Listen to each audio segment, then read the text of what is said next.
Hello and welcome to this video course on how to use WordPress Gutenberg Editor. So we're going to go in depth. So if you don't know how to use the editor and you know a little bit, we're going to dive in a lot deeper. So this is video number 1, which is the introduction. So let's talk about Gutenberg and a little bit about it. Gutenberg was created as more of a drag and drop dynamic editor.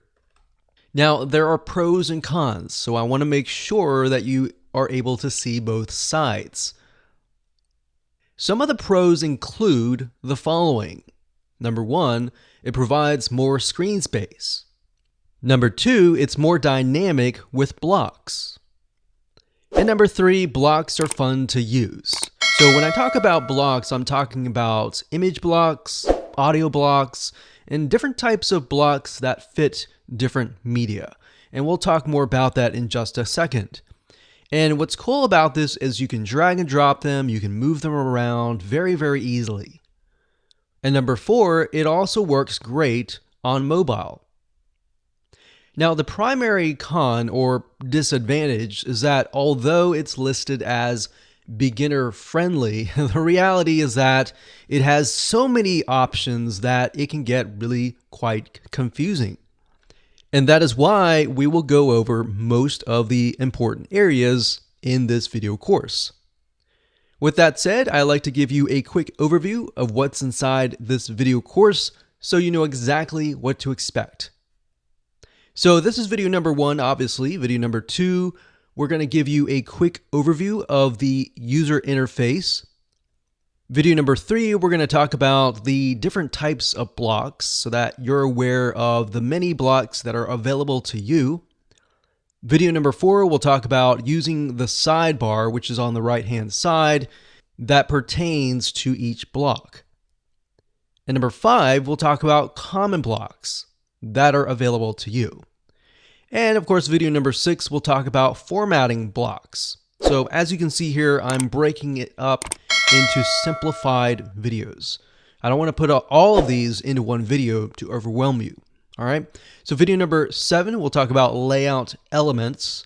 And video number 8, we'll talk about if you're not ready for Gutenberg and you do not like the editor after you've seen all of this, how do you go about disabling it? How do you go about reverting to the old classic editor? And this is a big thing. A lot of people do not like Gutenberg, so they prefer to go back to the classic editor. So we want to make sure that you have the options available to you if you choose to go down that route. And of course, last but not least, we've got video number 9, which is more editor options. In terms of getting started, it's pretty self-explanatory. All you need to have is a WordPress site with administrator access, because we are going to log in to the WordPress administrator dashboard and I'll show you around.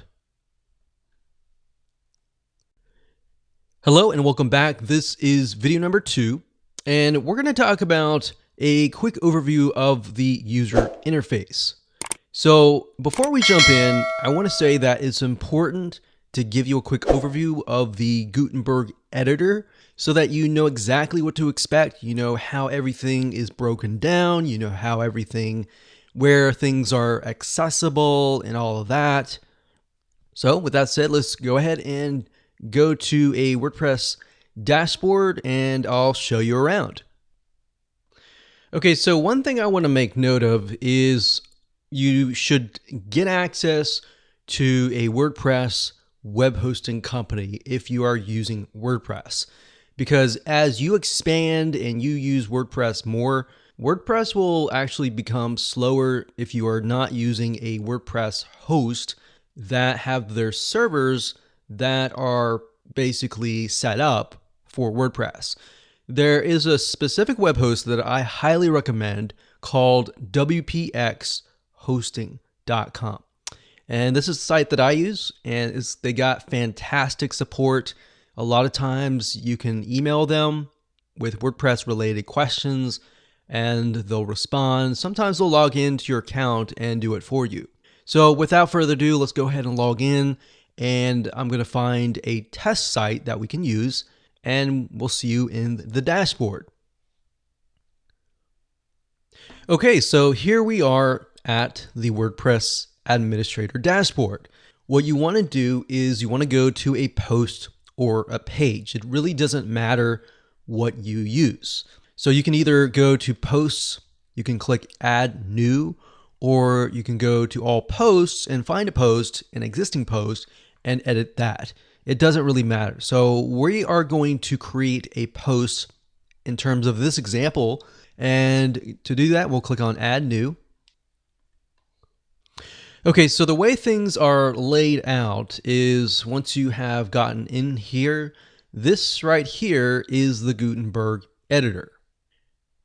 Now, when you click on the plus sign here, you're going to be able to see blocks. So as you can see, there are many different types of blocks, which we will go into every single block in the future videos. But for now, this is where the blocks are.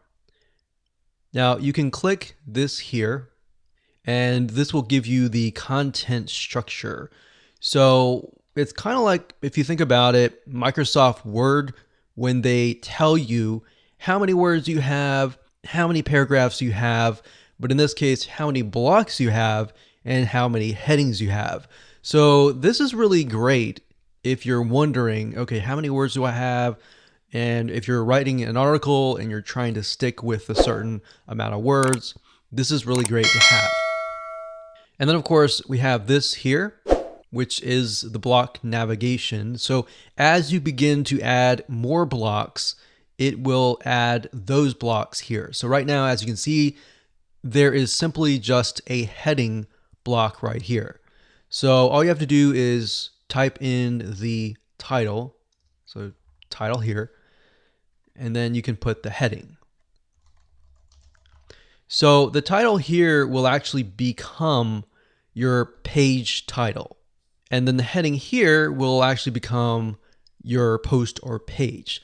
So in other words, if I name this title here and I click on publish, what's going to happen is the permalinks, it will change to yourdomain.com/title- here. So if I had the word, this is a great day, this is a great day, then what will happen is when I click publish, it'll create yourdomain.com/this is a great day. All right. So that's what I mean by page title, and that's the difference between this and this. All right. Now, I'm not going to go into too much depth because I don't want to overwhelm you. We're going to dive in at a later time. So if we move on over here, this is the sidebar. This allows you to control permalinks, categories, tags, and other features as well. And you'll begin to see as I begin to edit blocks and add blocks and all of that, the sidebar will actually change. All right. So this is a basic and brief overview of all the details. Now over here we have blocks. So if you click on block, whatever block you select, like let's say for example, the heading here, you'll see the actual details here. All right. So that's it for now. We'll keep it simple and we'll move on to the next video.